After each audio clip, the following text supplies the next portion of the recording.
Dear student, आज हम करने जा रहे हैं नया टॉपिक जिसका नाम है मोल कंसेप्ट इन सोल्यूशन। तो मोल कंसेप्ट वैसे आपने पढ़ लिया था पिछले वीडियो में, तो अभी हम इसको सोल्यूशन में अप्लाई करेंगे। तो सबसे पहले हम देखते हैं कि सोल्यूशन की डेफिनेशन क्या है। सोल्यूशन का मतलब आपको पता है कि जैसे मैं मान लीजिए यहाँ पर कोई लिक्विड लेता हूँ, जैसे सपोज़ वाटर ले लिया है, और यहाँ पर किसी दूसरे यहाँ पर कोई ऐसी चीज़ ले लेते हैं जो वाटर में डिज़ोल्व हो जाए, जैसे कि सपोज़ शुगर ले लेते हैं। तो शुगर अगर इस वाटर में डालते हैं और ये अच्छे से डिज़ोल्व हो जाता है तो ये बन जाता है क्या, सोल्यूशन। तो जो आपने मिक्सचर पढ़ा था, मिक्सचर के जो टू टाइप्स थे, एक होमोजीनियस और एक हेट्रोजीनियस, तो होमोजीनियस मिक्सचर ही क्या होते हैं, सोल्यूशन होते हैं। For example sugar in water, sugar जैसे डिज़ोल्व हो जाती है तो ये एक होमोजीनियस मिक्सचर हो गया, तो ये सोल्यूशन बनेगा। और जो हेट्रोजीनियस मिक्सचर होता है, जैसे कि सैंड और वाटर में आप डालते हैं तो वो सोल्यूशन नहीं होता है। तो सोल्यूशन क्या होता है, जो मिक्सचर कैसा हो, होमोजीनियस होना चाहिए,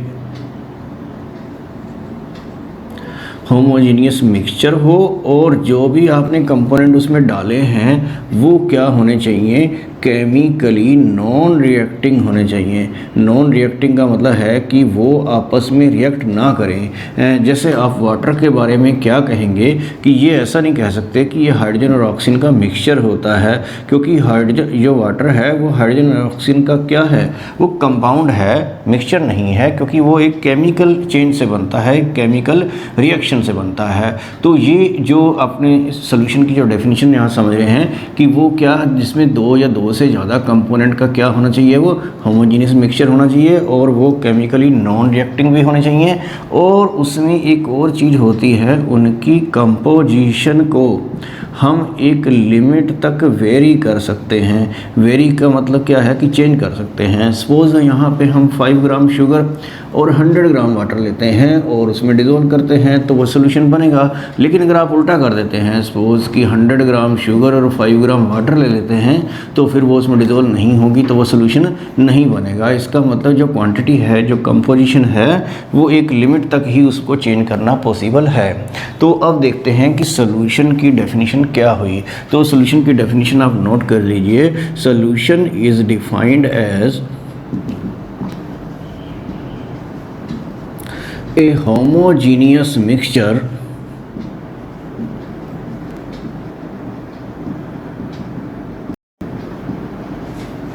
of two or more chemically non-reacting substances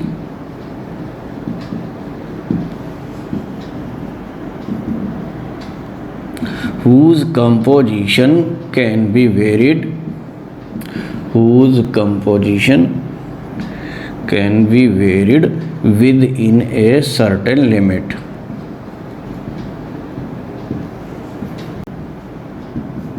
तो ये डेफिनेशन आपको समझ में आ गई होगी। Solution is defined as a homogeneous mixture of two or more chemically non reacting substances whose composition can be varied within a certain limit. तो ये थी डेफिनेशन सोल्यूशन की।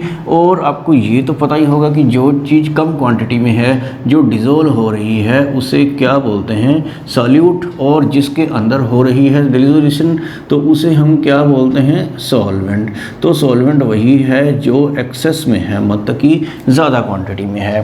तो यहाँ पर ये ज़रूरी नहीं है कि सॉल्यूट सॉलिड ही हो और सॉल्वेंट लिक्विड ही हो, दोनों ही लिक्विड हो सकते हैं, या ये सॉलिड की बजाय ये लिक्विड या गैस कुछ भी हो सकता है। इस तरह से वो भी सॉलिड, लिक्विड, गैस अलग अलग तरह के सॉल्यूशन होते हैं। तो यहाँ पर आप एक बात याद रखें कि अगर सॉल्यूशन इन वाटर हो तो उसको तो हम बोलते हैं एक्वस सॉल्यूशन। अगर वो वाटर में नहीं है, किसी और चीज़ में है, तो उसे हम क्या बोलते हैं, नॉन एक्वस सॉल्यूशन।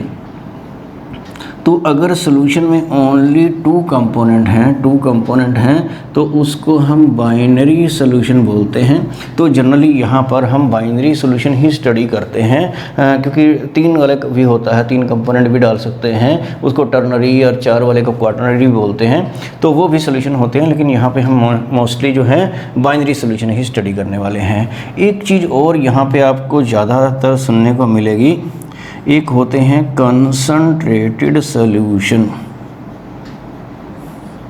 और एक टर्म यूज़ होती है डिल्यूट सॉल्यूशन। तो इसका क्या मतलब है?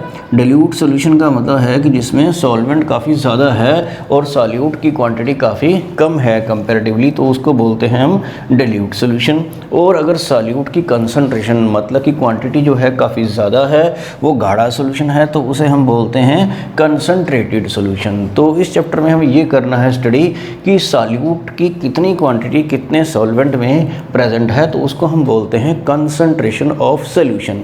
तो कंसंट्रेशन ऑफ सॉल्यूशन के बारे में हम आगे स्टडी करते हैं। तो ये देखते हैं methods of expressing the concentration of solution, की सॉल्यूशन की कंसंट्रेशन को कि उसमें सॉल्यूट कितना है कैसे एक्सप्रेस करते हैं। तो सबसे पहले नंबर पे हम ले लेते हैं परसेंटेज जिसे बोलते हैं। तो ये परसेंट बाई मास भी इसको कहते हैं। इसमें ये दो होती है, एक परसेंट बाई वॉल्यूम होती है। तो मैं पहले आपको परसेंट बाई मास समझा देता हूँ, और परसेंट बाई मास को हम मास परसेंटेज भी बोलते हैं। तो मास परसेंटेज कैसे निकालते हैं, क्या इसकी डेफिनेशन है, आप नोट कर लीजिए। वो है amount of solute in gram that is dissolved in 100 gram of solution. Amount of solute in gram that is present in 100 gram of solution है। ये 100 ग्राम सॉल्वेंट नहीं है, मतलब कि सॉल्यूट मिला के है। तो इसका मैं आपको एग्जांपल दे देता हूँ। सपोज़ 5 ग्राम जो शुगर है वो 45 ग्राम वाटर में डिज़ोल्व किया है, तो आप उसकी परसेंटेज बताइए। तो यहाँ पे देखिए सॉल्यूशन कितना हो गया, सॉल्यूशन जो हो गया वो 50 ग्राम हो गया दोनों का ऐड करके। तो 50 ग्राम सॉल्यूशन में सॉल्यूट कितना है 5, तो 100 में निकाल लीजिए। तो कैसे निकालेंगे, 5/50 इंटू 100, तो ये कितना आएगा 10% आएगा कि इतना ये सॉल्यूशन है और इतना उसमें सॉल्यूट है। और परसेंटेज सबको पता ही है कि 100 में निकालते हैं। तो परसेंट बाई मास का फार्मूला क्या होता है, या मास परसेंटेज को क्या फार्मूला रहेगा, mass of solution mass of solute into 100। तो इस तरह से कितने सॉल्यूशन में कितना सॉल्यूट है और 100 में आप कैलकुलेट करिए, तो ये परसेंट बाई मास आ जाएगी। तो ये बिल्कुल सिंपल है। तो यहाँ पर मैं एक और चीज़ बताता हूँ कि परसेंट बाई मास की जगह कभी कभी परसेंट बाई वॉल्यूम यूज़ कर लेते हैं। तो वो कैसे है वो देखते हैं। तो इसी का जो सेकंड पार्ट है वो परसेंट बाई वॉल्यूम है। ये बहुत कम यूज़ होता है +1 लेवल पर। तो इसमें अगर सॉल्यूट सॉलिड है, जैसा कि अक्सर होता है, तो उसमें डेफिनेशन क्या रहेगी, amount of solute in gram that is present in 100 millilitre of solution. तो सोल्यूशन जो है अब की बार इसमें क्या ले लेंगे, वॉल्यूम ले लेंगे। तो amount of solute in gram that is present in 100 millilitre of solution, तो ये परसेंट बाई वॉल्यूम आ जाएगी। तो अगर बाई चांस सॉल्यूट भी लिक्विड है तो इसमें बस थोड़ा सा चेंज करना पड़ेगा। तो वो क्या होगी, amount of solute in millilitre. तो आप सॉल्यूट भी किस में ले लेंगे, उसका भी वॉल्यूम ले लेंगे। Amount of solute in millilitre that is dissolved in 100 millilitre of solution. तो ये वॉल्यूम परसेंटेज भी सॉलिड सॉल्यूट के लिए और लिक्विड सॉल्यूट के लिए अलग अलग हो जाती है। तो ये अभी तक मैंने एक डेफिनेशन आपको बताई है परसेंट। तो आगे एक डेफिनेशन और करते हैं स्ट्रेंथ की। तो ये क्या होगी, it is defined as the amount of solute in gram that is dissolved in 1 liter of solution। 1 litre of solution का मतलब कितना होता है, 1 लीटर जो होता है वो 1000 ml होता है। तो amount of solute in gram that is present in 1 litre of solution is called as strength. तो स्ट्रेंथ को ग्राम पर लीटर में एक्सप्रेस करते हैं, या इसको ऐसे भी लिखते हैं, या ग्राम पर डेसीमीटर क्यूब। तो आपको याद रखना है कि डेसीमीटर क्यूब और लीटर जो है वो एक ही चीज़ होती है। तो इसमें कैसे करेंगे इसको, तो इसका जो स्ट्रेंथ का जो फार्मूला रहेगा वो क्या होगा, mass of solute divided by volume of solution in litre. तो इसको एक क्वेश्चन से समझ लेते हैं। सपोज 40 ग्राम ऑफ शुगर जो है that is dissolved in 8 litre of water, 8 litre of solution in water है। तो आप इसकी स्ट्रेंथ निकालिए, तो 40/8 कर दीजिए, तो क्योंकि हमें 1 लीटर में निकालनी है तो वो पर लीटर में आ जाएगी। तो मैं आपको एक क्वेश्चन और बताता हूँ। सपोज आपको 4 gram of sugar in 250 ml of solution वाले की स्ट्रेंथ फाइंड आउट करनी है। तो वो कैसे करेंगे? तो 4 ग्राम शुगर है और वॉल्यूम ऑफ सोल्यूशन जो है यहाँ पर किस में है? मिलीलीटर में है। तो मिलीलीटर के जब आप लीटर बनाएंगे तो यहाँ पर आपको क्या लगाना पड़ेगा? 1000 से इसको डिवाइड करना पड़ता है, जो कि ये क्या हो जाता है? मल्टीप्लाई हो जाता है। तो ऐसे केस में जो स्ट्रेंथ आएगी आप कैलकुलेट कर लेना, तो वो 16 ग्राम पर लीटर आएगी। तो इस तरीके से निकालते हैं स्ट्रेंथ। तो इससे पहले कि हम अगली डेफिनेशन करें, हम एक और चीज़ समझ लेते हैं जो इसमें यूज़ होने वाली है। वो होता है number of moles. Number of moles क्या होते हैं? तो वो देखिए, अगर मैं कोई सॉल्यूट लेता हूँ, जैसे 1 मोल ऑफ सोडियम हाइड्रोक्साइड लेते हैं, तो ये कितने ग्राम होगा? ये आपने मोल कंसेप्ट में पढ़ा है, जितना इसका मॉलिक्यूलर मास है। तो सोडियम का 23 + 16 + 1, तो ये कितना आएगा? 40। तो ग्राम मॉलिक्यूलर मास लेते हैं तो ये क्या हो गया? ग्राम में हो गया। तो इसका मतलब ये हुआ कि जितना किसी का मॉलिक्यूलर मास है ग्राम में, उतना सब्सटेंस 1 मोल होता है। तो यहाँ मैं आपसे ये पूछता हूँ कि 80 ग्राम ऑफ NaOH कितना होगा?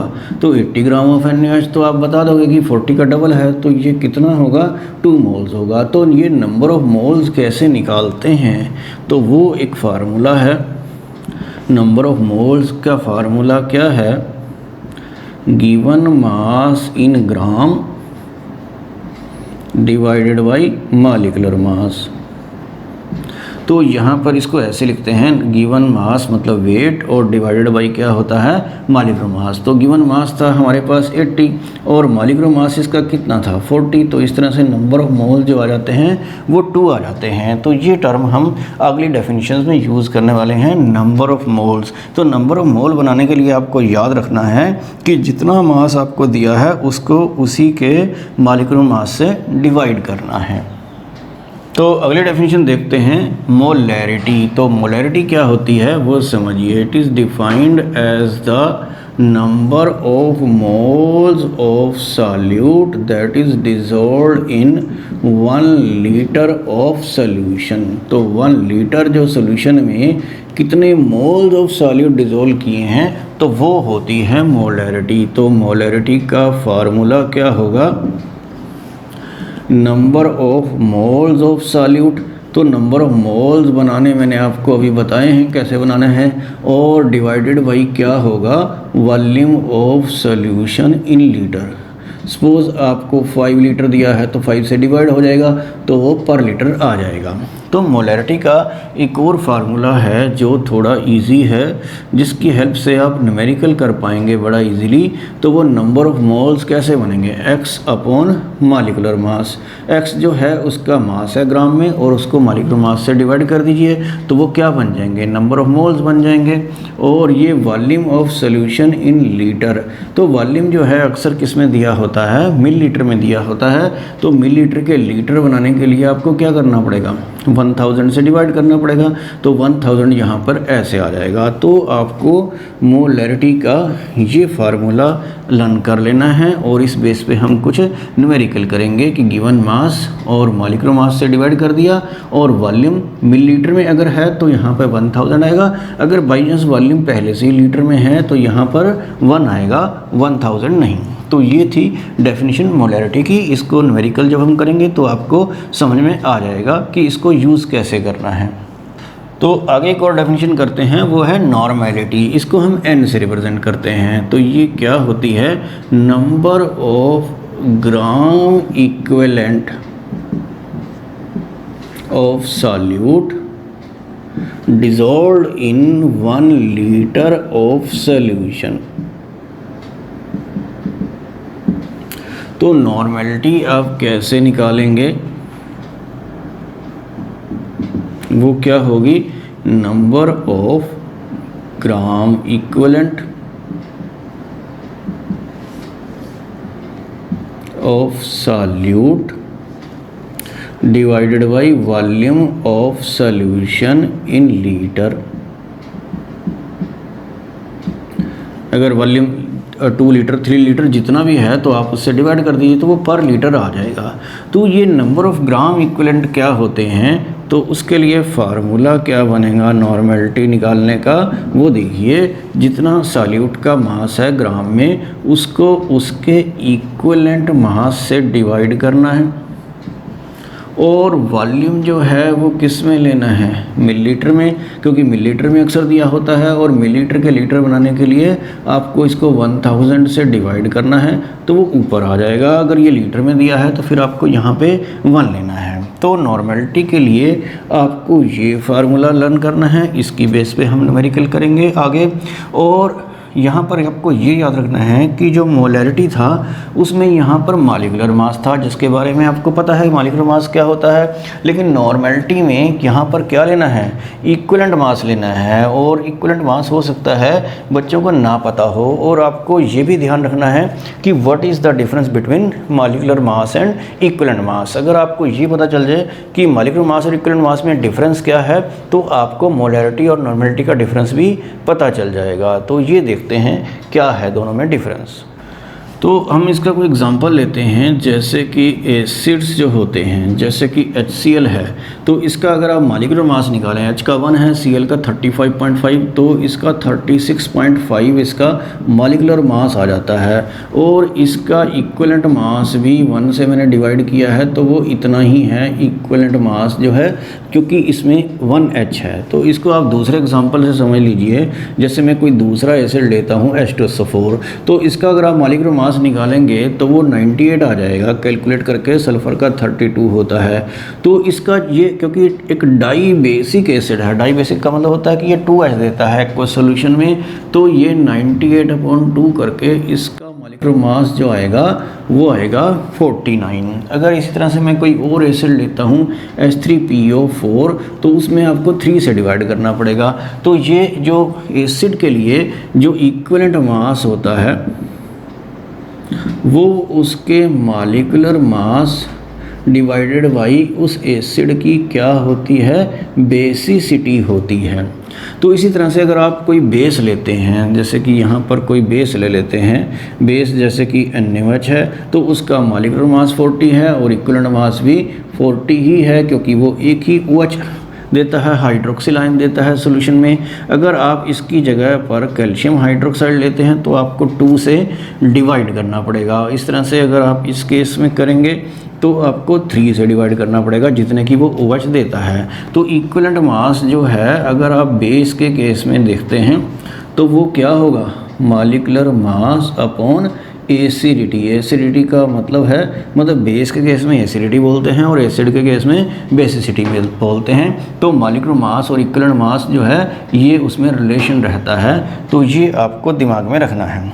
अब आप यहाँ पूछेंगे कि कोई सब्सटेंस ना तो कोई एसिड है ना बेस है, हो सकता है वो साल्ट हो, तो साल्ट के केस में आपने उसकी पॉजिटिव वैलेंसी से डिवाइड कर देना है तो उसका इक्विवेलेंट मास आ जाएगा। अगर आप मैग्नीशियम क्लोराइड लेते हैं तो आपको पता है Mg2 पॉजिटिव होता है, तो उस केस में 2 पॉजिटिव से डिवाइड कर देना है। तो यहाँ पर आपको समझ में आ गया होगा कि कभी कभी मॉलिक्यूलर और मास और इक्विवेलेंट मास सेम नहीं होते हैं, जैसे कि H2SO4 के केस में मॉलिक्यूलर मास 98 और इक्विवेलेंट मास कितना था 49। तो ये आपको दिमाग में रखना है। एक और केस होता है ऑक्सैलिक एसिड का।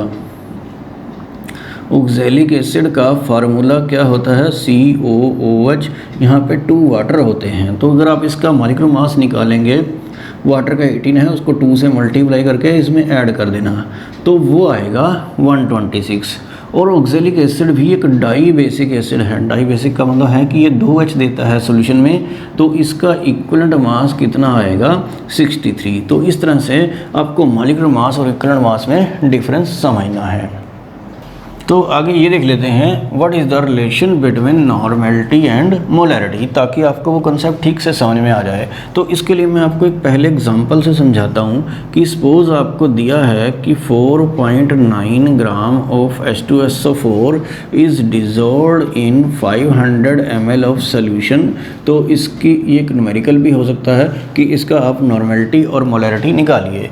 तो इसको निकालते हैं, फिर आपको रिलेशन समझ में आ जाएगा।